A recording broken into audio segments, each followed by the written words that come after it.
Mesdames, Messieurs, bonjour, bonsoir et bienvenue à ce 8e numéro de votre émission Retro Actu sur Gabon Télévision. Si vous avez raté les faits majeurs de l'information de la semaine, Retro Actu les reprend tout en les décortiquant. Retro Actu, naturellement, c'est l'information autrement. Nous parlerons également de ce séminaire de formation à l'endroit des journalistes dans le cadre de la prochaine présidentielle du 27 août prochain. Les élections législatives partielles ne seront pas en reste dans ce numéro de Retro Actu. L'inauguration de l'école des mines et la métallurgie de Mwanda par le président de la République Ali Bongo Ondimba constituera également un pan de cette émission. Nous mettrons un terme à ce 8e numéro avec le social et le sport, notamment l'Euro 2016. Une fois n'est pas coutume, ouvrons cette émission avec deux notistes. D'abord, le 7e anniversaire du décès du président Feu Omar Bongo Ondimba et la mort dans des circonstances tragiques du cinéaste Philippe Maury. Suivons cela en images et nous retrouvons juste derrière.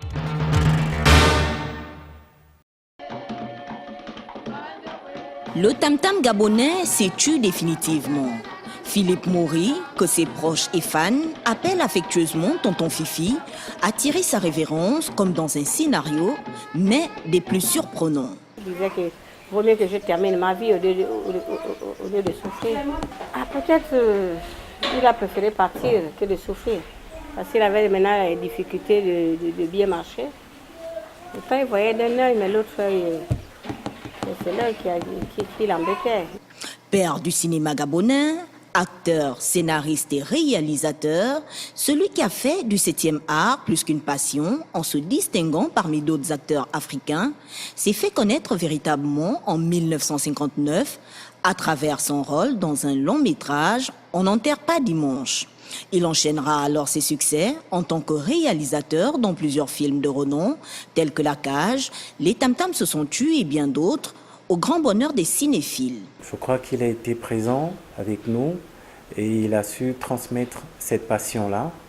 Et donc c'est quelqu'un qui a été sensible à toutes les questions de notre société. Au moment où Tonton Fifi, comme on l'appelait affectueusement, nous quitte, nous ne pouvons que prendre l'engagement devant sa mémoire, d'essayer de continuer ce qu'il a commencé. L'octogénaire, qui laisse derrière lui plusieurs orphelins, souffrait d'une cataracte aiguë. Est-ce elle qui l'aurait poussé à mettre un terme à ses jours, ou Philippe Maury refusait-il tout simplement de finir comme un légume? On ne le saura jamais, mais une chose est sûre, le cinéaste laisse derrière lui un grand vide. Tonton Fifi est parti.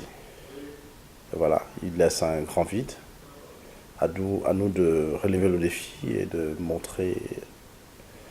Excusez-moi, merci. Il a côtoyé 5 congénères de gens comme les Jean-Paul Belmondo. Donc, ce qu'on garde de Tonton Fifi, c'était quelqu'un de grand. Plus de 40 ans dans le cinéma, l'homme avait fait de sa vie un film. Fiction qui sera la dernière, d'autant plus que l'acteur principal est mort dans son propre film, mais cette fois, loin des caméras et des effets spéciaux.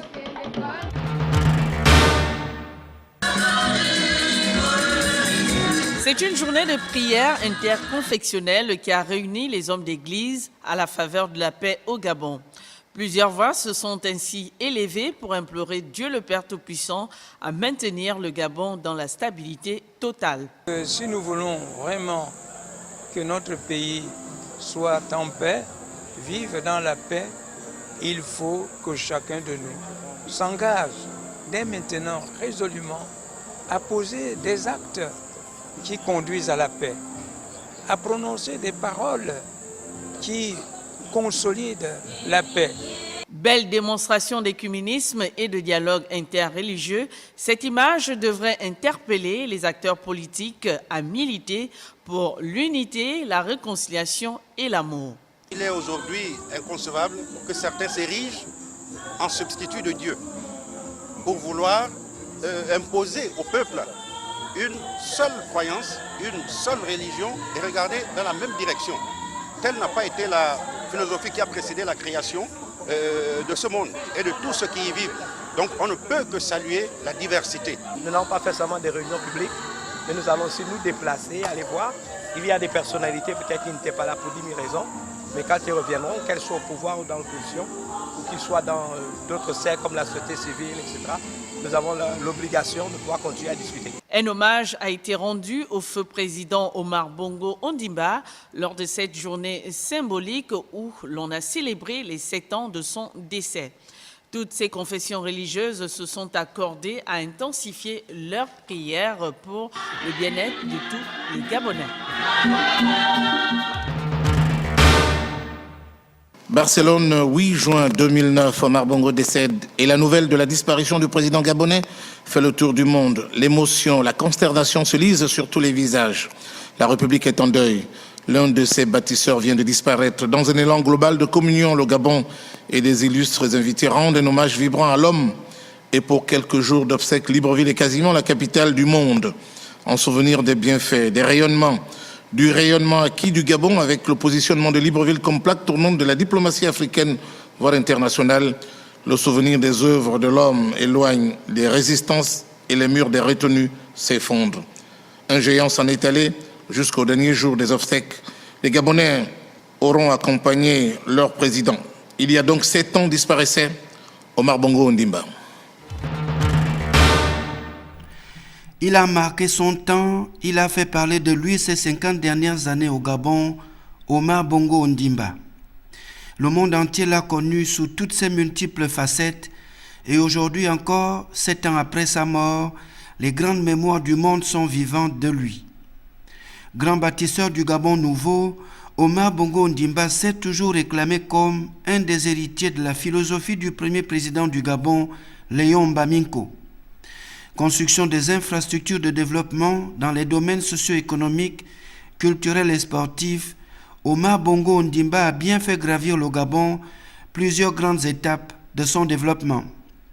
2 de ses plus grandes œuvres politiques, comme il aimait lui-même à le définir, l'unité nationale et la paix. Un pays où il fait bon vivre, un pays qui est une sorte de havre de paix. Travailleur tenace, médiateur stratégique reconnu à travers le monde, chante de l'unité entre les peuples, Omar Bongo Ondimba était aussi défenseur des valeurs de la solidarité, de la famille, du dialogue et de la tolérance. Dans sa vision, il a su se placer au-dessus de la mêlée pour seulement privilégier l'intérêt du Gabon. À son décès, c'est bien le peuple gabonais dans sa diversité qui s'est exprimé unanimement pour confirmer que l'homme était tout simplement exceptionnel. Tu étais l'homme de toutes les sociétés, de toutes les circonstances, de toutes les cultures. Tu étais tout cela pour les Gabonais, tes enfants, ainsi que pour nos autres frères bantous africains que tu aimais tant. Tu ouvrais toujours ta porte et tu allais sans cesse, sans crainte, vers les autres.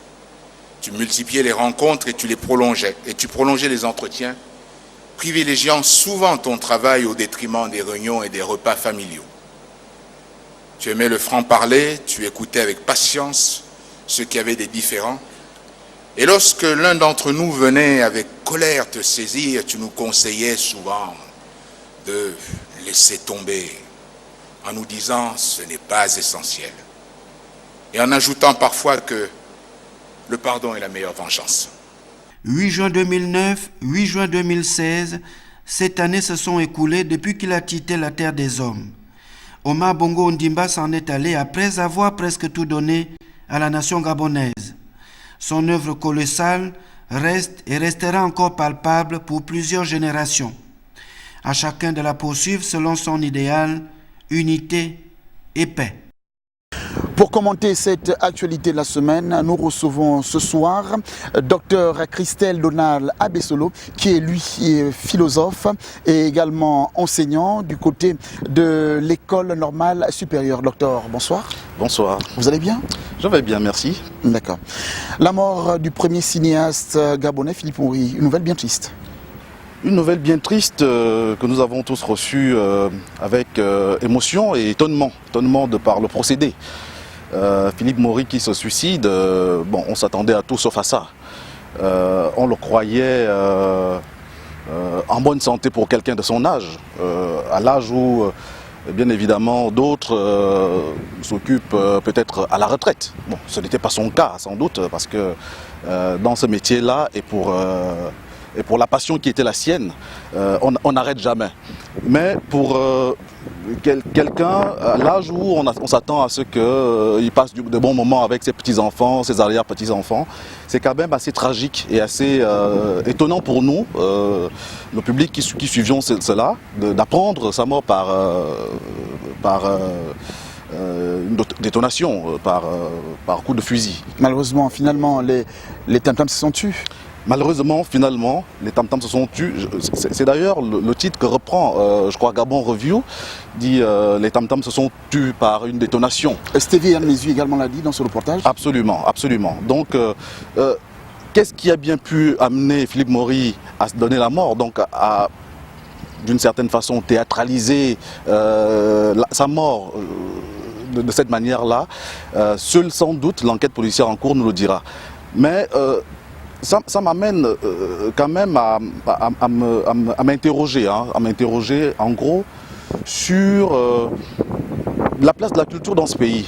Parce que au-delà de ce que pourra nous dire l'enquête policière, on se demande quand même, est-ce que finalement ce sont pas serait le parent pauvre? Voilà, ce sont pas ses conditions de vie. Il paraîtrait qu'il aurait terminé sa vie quasiment isolé. Quand on sait la personne qu'il a été, extrêmement entouré. Pour ma part, il me rappelait un acteur français, Alain Delon, de par sa prestance, par son jeu, de par sa belle gueule, mais aussi par sa gouaille et son franc-parler. Bon, mais je pense que la comparaison s'arrête là, entre Philippe Maury, acteur et cinéaste gabonais, et Alain Delon, cinéaste français. Qu'est-ce qui fait la différence entre les deux? C'est sans doute la politique culturelle des deux pays. La politique culturelle du Gabon n'a rien à voir avec la politique culturelle des pays comme la France, des pays développés. Et quand on dit développé, c'est développé dans tous les secteurs d'activité, pas seulement au plan, par exemple, économique. Donc c'est sans doute là aussi des pistes à aller chercher, mais bien évidemment, le Gabon perd là un monument. L'Afrique perd là un monument. Et parce que l'hommage a été quasi mondial. Autre hommage de taille, le 7e anniversaire du décès de feu Omar Bongo Ondimba. Ça par contre, la République est reconnaissante. La République est reconnaissante, même si là aussi je trouve qu'il n'y a pas eu assez d'efforts de communication là-dessus.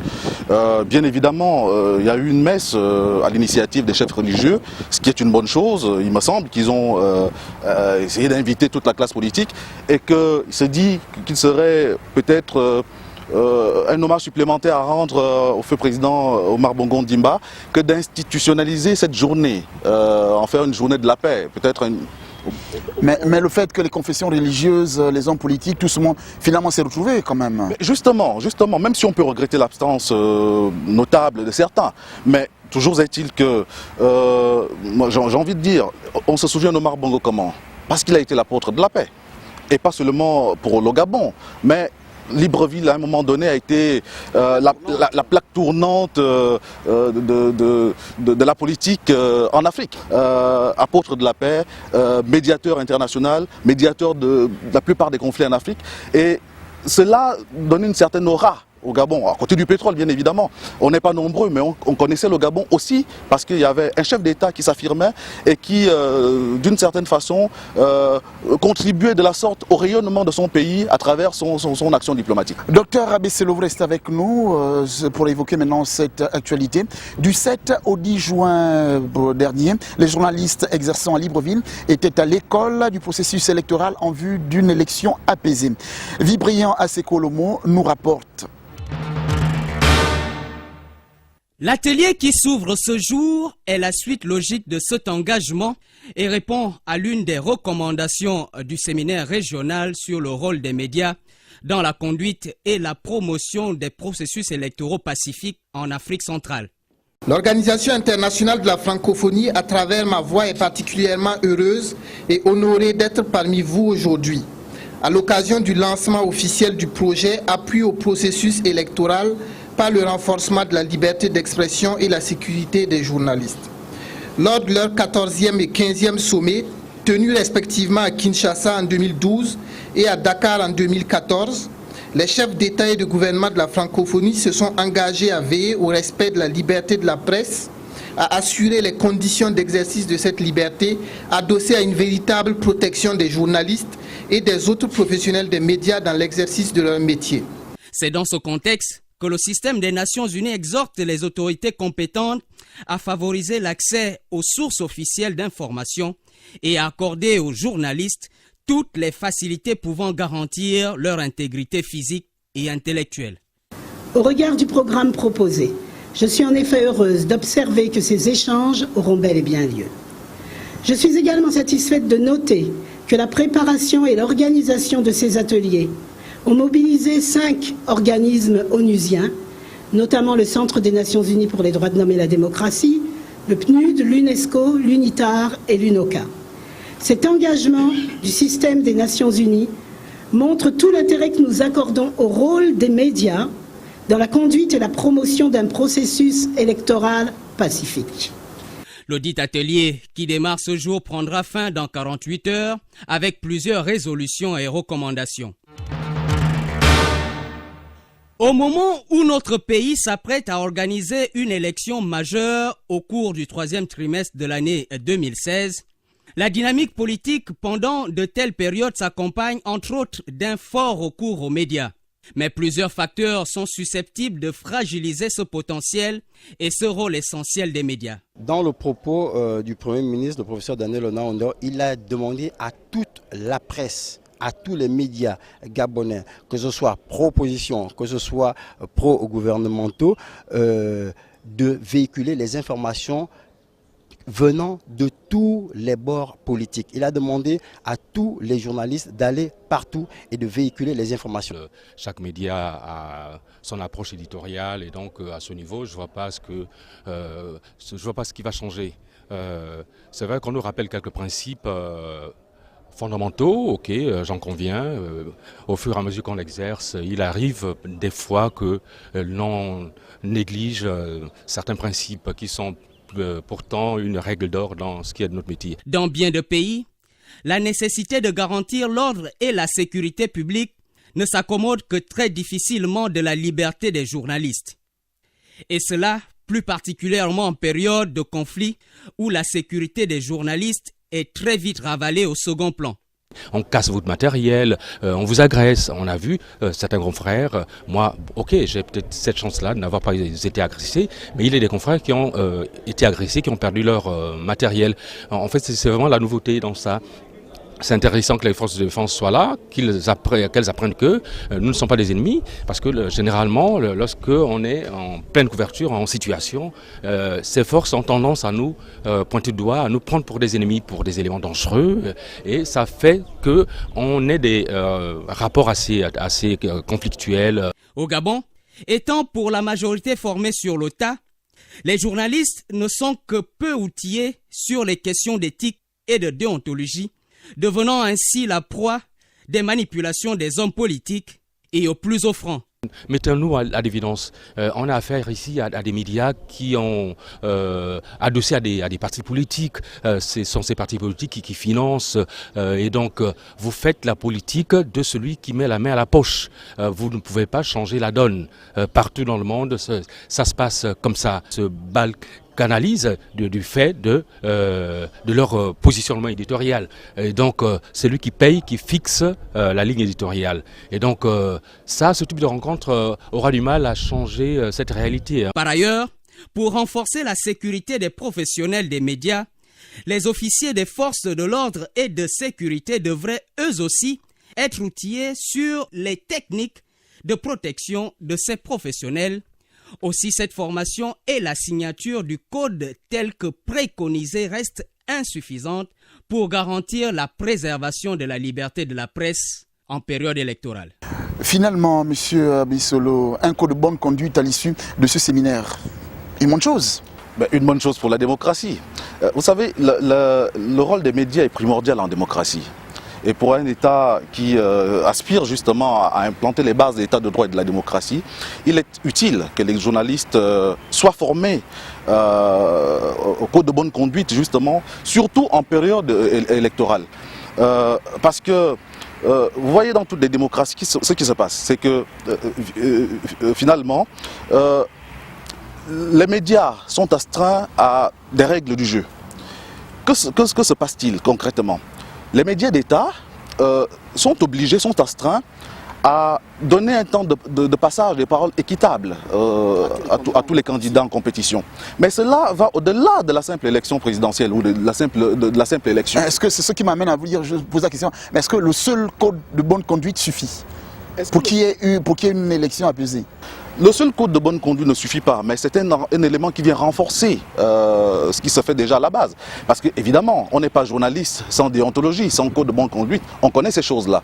Mais il est toujours utile de rappeler, je crois savoir qu'il y a dans l'organisation et la conception de ces séminaires, vous voyez toutes les institutions, qui se sont les Nations Unies, le secrétaire général, l'OIF, voilà, l'UNITAR, l'UNOCA, toutes ces structures-là sont là pour venir renforcer, parce que les journalistes connaissent leur métier. Il est toujours bon, il est toujours utile de leur rappeler précisément quel est leur rôle dans une démocratie. Parce que un journaliste qui ne fait pas bien son travail, et ça peut être très dangereux, justement, ça peut imploser une société. Donc, et un journaliste qui fait aussi bien son travail, qui sait donner de l'information de manière équitable, de manière équilibrée, ça aussi, ça contribue de la démocratie. Donc, c'est une très bonne chose. Ça ne suffit pas, c'est vrai, mais c'est toujours bien de rappeler, c'est toujours bien de renforcer. Il y a ce terme-là que l'on utilise souvent, la question du renforcement des capacités.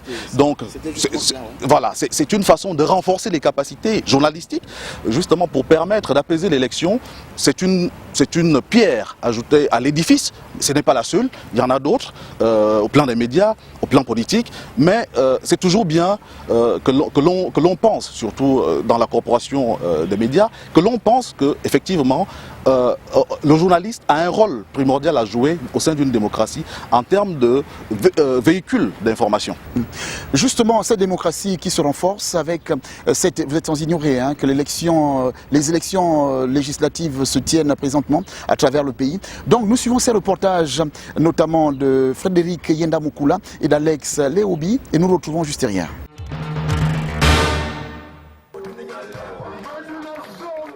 Un meeting d'ouverture de campagne du candidat indépendant firmé au Bamgema dans la commune de Médouneux qui a vibré au rythme de sons et tambours et des prestations de nombreux artistes. Pour moi, c'est dire aux Gabonais, mais surtout aux gens de Médouneux qui sont mes parents, mes frères et sœurs, au même titre que les autres Gabonais, qu'il faut qu'on prenne conscience que c'est nous et nous seuls qui sommes responsables de notre existence.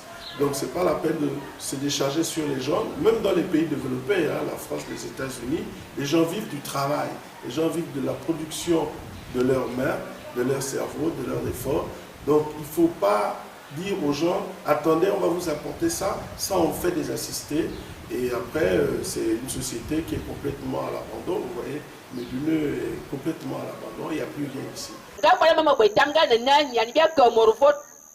Des messages en langue locale, des jeunes, des femmes, puis des sages et du candidat qui s'est du reste déployé dans le même registre de langue pour convaincre l'électorat de la commune de Médouneux et du canton Vaud à Banga.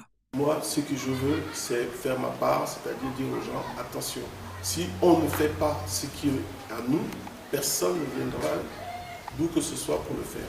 Il faut qu'on amène les gens à rentabiliser le temps, à se lever le matin et remplir sa journée dans le travail, dans la recherche de production pour son existence personnelle d'abord.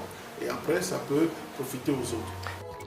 Très attendu et éminemment dans cette même circonscription électorale, la descente sur le terrain de l'autre candidat en lice. Un premier meeting d'ouverture de campagne du candidat indépendant firmé au Bamgema qui a tenu toutes ses promesses. Tout porte à croire que la campagne va rentrer dans sa vitesse de croisière d'ici les tout prochains jours. Depuis Médouneux, Frédéric Yenda Mukula pour Gabon Télévision. De tout temps, les politiques parlent du peuple pour conforter leur légitimité ou la rechercher auprès du dit peuple. Ce peuple devenu pour beaucoup un rempart, donc une béquille pour tenter de valider certains rêves, certains vœux. Le peuple auquel on fait référence pour dire toute la justesse de ses ambitions. Le peuple est toujours le peuple. Si cette allusion au peuple venait réellement des tréfonds des hommes politiques, alors l'on dit bravo à tous ceux qui le pensent sincèrement, même si en politique la sincérité est bien loin d'être la chose la mieux partagée. Alors le fameux peuple est là et assiste au ballet des candidatures et des investitures pour cette présidentielle du 27 août prochain, date telle que proposée par la Commission nationale électorale autonome et permanente et qui va, selon toute vraisemblance, être validée par le Conseil des ministres si ce n'est déjà fait au moment où nous émettons. La fixation de cette date confirme bien nos certitudes.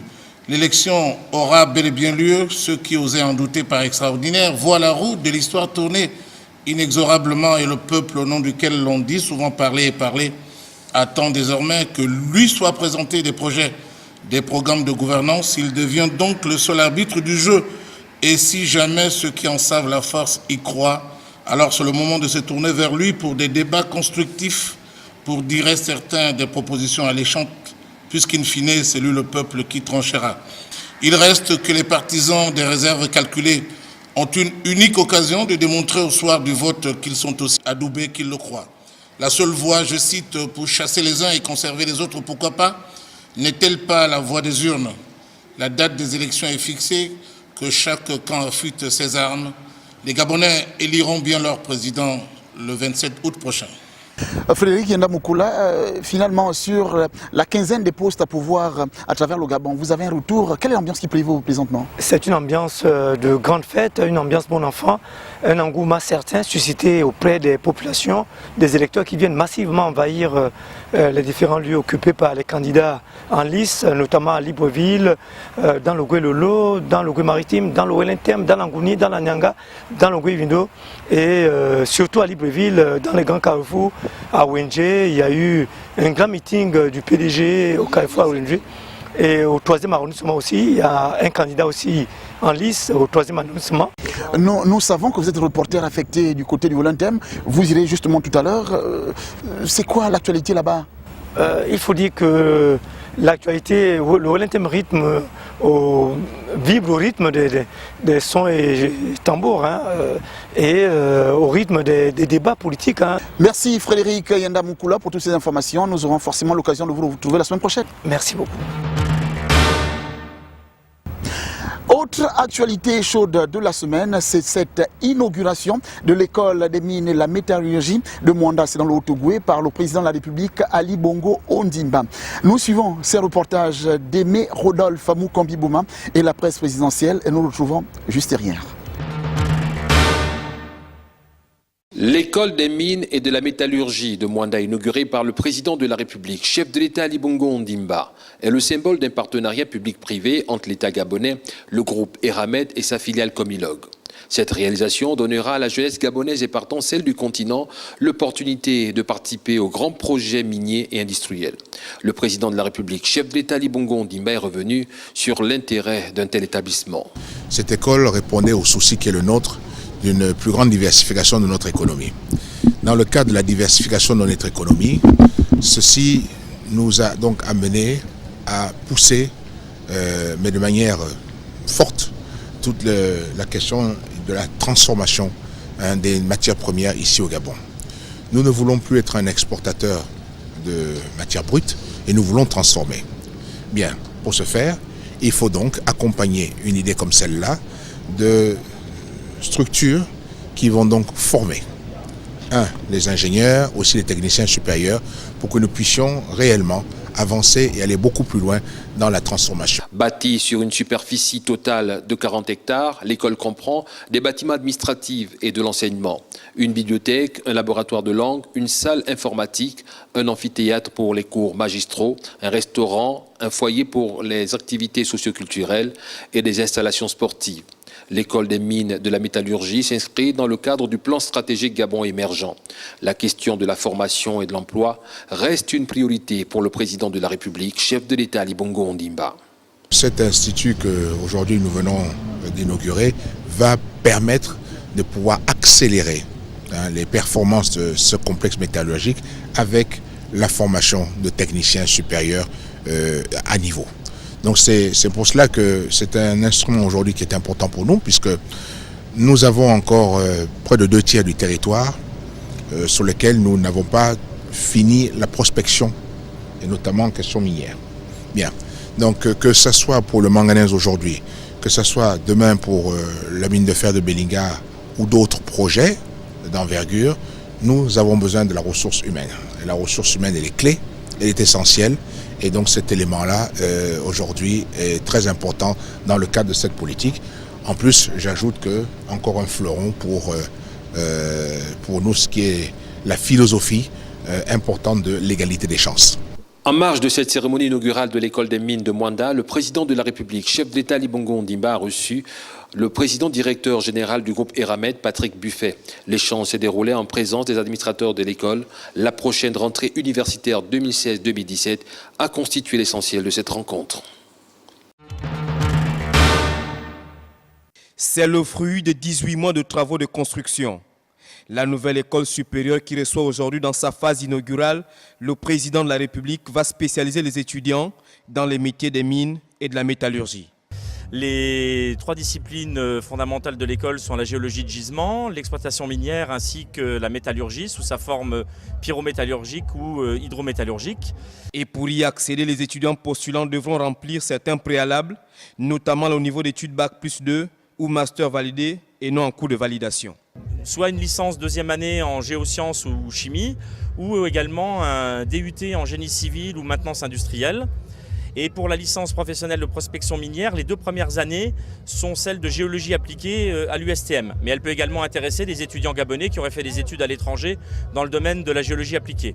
Et pour le diplôme d'ingénieur de spécialisation, les étudiants doivent avoir validé un master ou un diplôme d'ingénieur dans le domaine des géosciences, du génie chimique, de la chimie ou du génie civil. Le président de la République l'a d'ailleurs visité, parfaitement détendu. Monsieur le Président, est-ce que la politique de formation va s'accompagner par la politique d'emploi? Eh bien, elles sont naturellement liées. Nous avons voulu au niveau de l'emploi être en totale adéquation avec les employeurs, non le patronat. Et ce sont ces derniers qui nous donnent leurs prévisions pour les années à venir. Et donc par rapport à cela, nous calons mieux nos politiques de formation. Il faut absolument éviter d'arriver à une situation où vous avez des diplômés au chômage. Implantée à Mwanda dans la province du Haut-Togo, l'école des mines et de la métallurgie en chiffres, c'est 40 hectares d'espace aménagés, 19 bâtiments, 12 entreprises commises à l'ouvrage, soit 800 000 heures de travail pour un coût global de construction de 12,6 milliards de francs CFA, financé par la Comilog et l'État gabonais. Elle tombe à point nommé, même si l'activité de la Comilog va, non pas crescendo, mais... Décrescendo, elle décline en effet. Vous savez, je suis optimiste de nature, donc je vois toujours le verre à moitié plein. Bon, évidemment, on peut se demander quelle bonne idée de nous construire ce complexe-là au moment où justement l'activité de Comilog baisse. Bon, on nous dira aussi, parce que je vous ai dit que je suis... Il n'y a pas que les métiers qui gravitent autour de Comilog. Voilà. Ce sont les mines en général. Et il y a la métallurgie à côté aussi, puisqu'on sait qu'effectivement les techniciens qui seront formés dans cette école-là vont intervenir sur le complexe à construire à Belinga. Donc bien évidemment, c'est un projet d'avenir, je peux dire. Donc de ce point de vue-là, même si par ailleurs l'activité de Comilog baisse, mais c'est toujours, on le dit, mieux vaut tard que jamais. C'est toujours bien que d'avoir... Mais quand même, j'ai une observation à faire. Un bémol, c'est quoi votre bémol? Mon bémol, c'est la taille de l'école. Je l'ai lu comme d'autres, j'ai suivi la soixantaine de places. Je me dis, on aurait pu faire mieux que ça. Parce que ça a une visée sous-régionale. Mais c'est une école qui va irradier la sous-région. Donc je me dis, pourquoi seulement s'arrêter à 60 quand on peut faire 600 par exemple? Quand on peut faire 600, même si on n'utilise pas tous les 600 maintenant. Mais j'ai envie de dire, c'est toujours bien de se projeter. L'école ne va pas durer pendant 10 ans. ou 20 ans. C'est une école qui a vocation à s'implanter. Nous avons des structures analogues, l'école des mines en France et tout ça. C'est des choses, c'est des institutions véritablement. Donc c'est des choses qui s'instaurent dans la durée. Mais donc on retient quand même que l'idée est bonne, le fait de commencer. Il faut bien commencer quelque part. Il faut bien commencer quelque part, même si je ne sais pas ce qui nous fait. On a l'impression que dans l'ADN du Gabonais, on réfléchit petit. On ne veut pas être dans le grandiose, on ne veut pas être dans le trop ambitieux. Encore que ça peut commencer petit et puis grandir. Si c'est ça la vision, je suis d'accord. Mais je vous ferai remarquer une observation.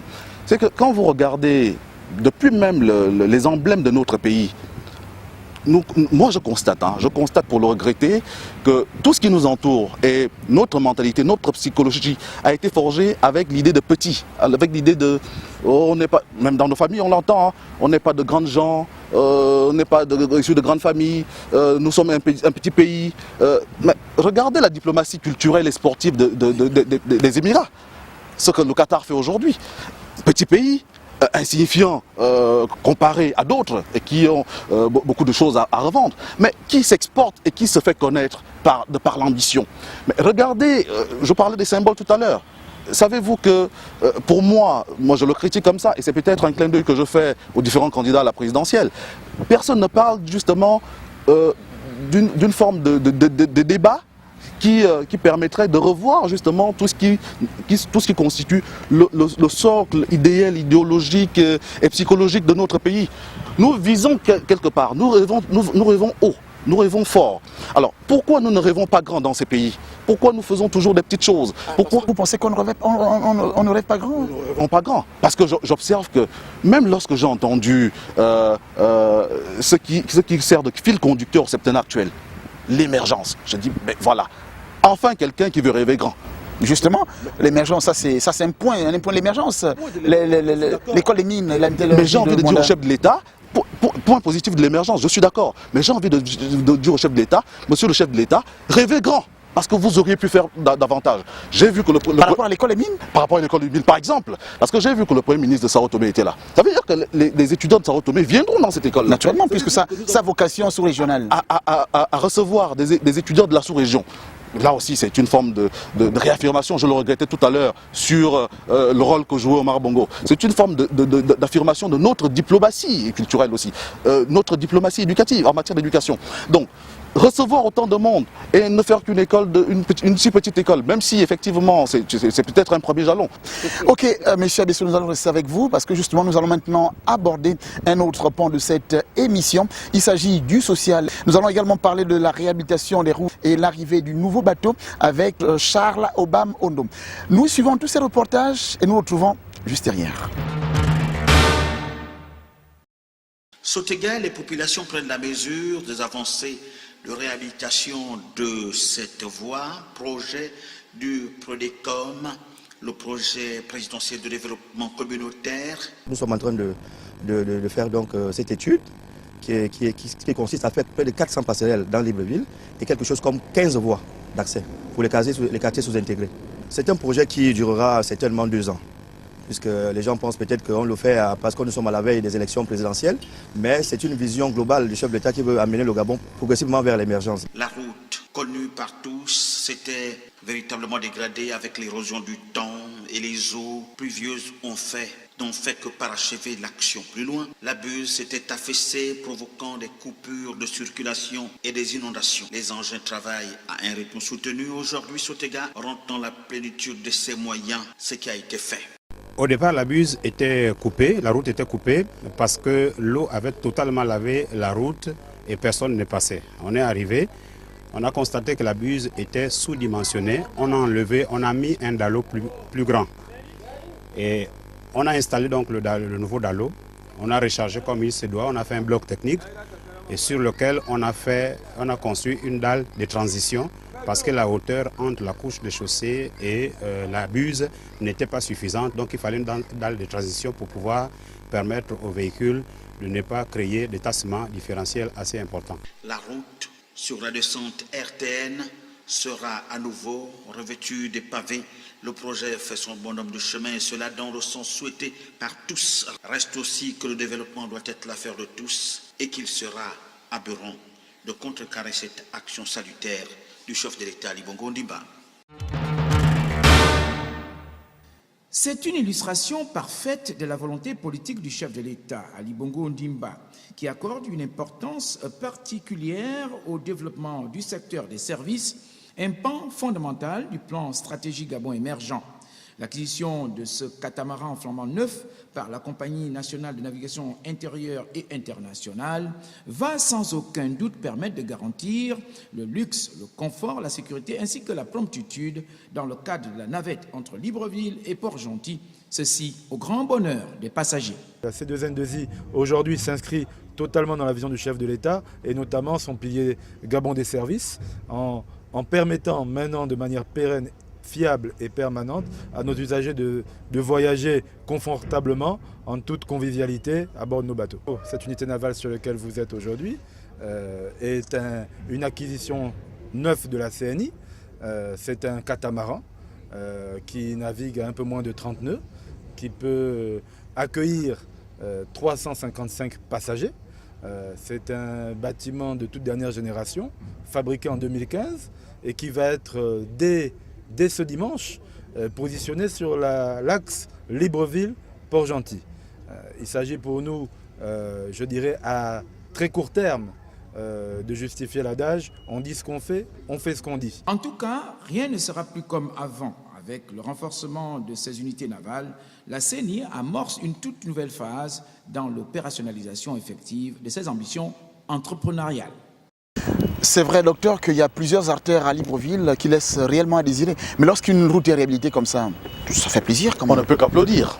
On ne peut qu'applaudir, d'autant que des voix commencent à s'élever, parce qu'il y a quelques mois, l'État a contracté un emprunt obligataire, justement pour la 80 milliards. 80 milliards, 84 au total, finalement, pour la réhabilitation de 71 km de route. Bon, on commençait à se demander où était parti l'argent et à quand le début des travaux. Bon, que ça commence à se faire, nous ne pouvons qu'être heureux, parce que c'est assez déplorable pour l'image de notre pays, mais aussi pour le tourisme et pour nos voitures, que de se retrouver avec des routes au beau milieu de la capitale qui sont plus que des nids de poules. Voilà. Donc, réhabiliter une route, j'espère que les 84 milliards serviront évidemment à nous réhabiliter toute la voirie de Libreville et même au-delà.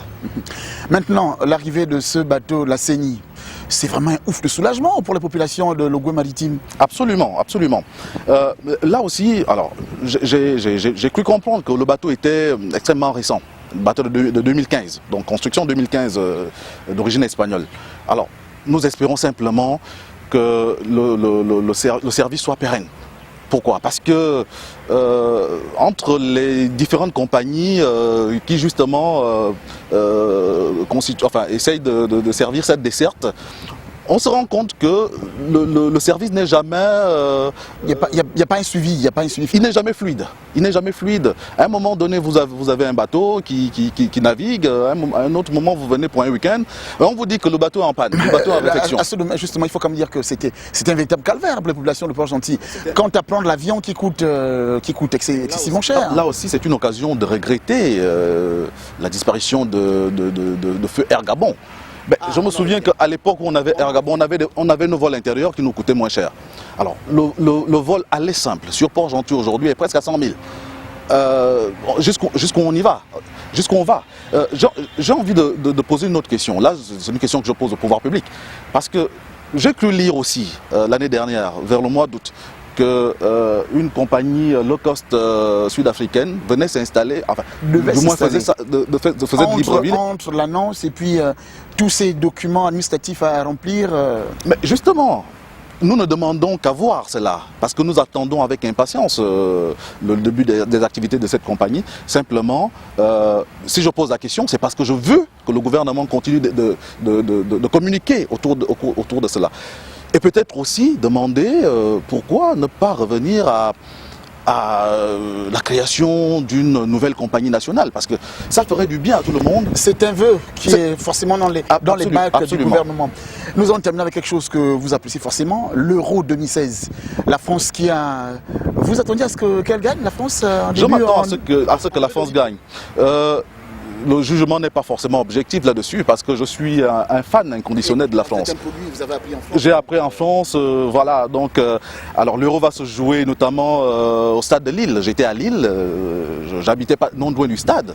Donc, je m'attends à ce que la France gagne, parce que je suis un supporter de la France. Vous êtes aussi parce que mais aussi parce que j'observe que, je crois savoir que la statistique, c'est que lors des 15 grandes compétitions internationales.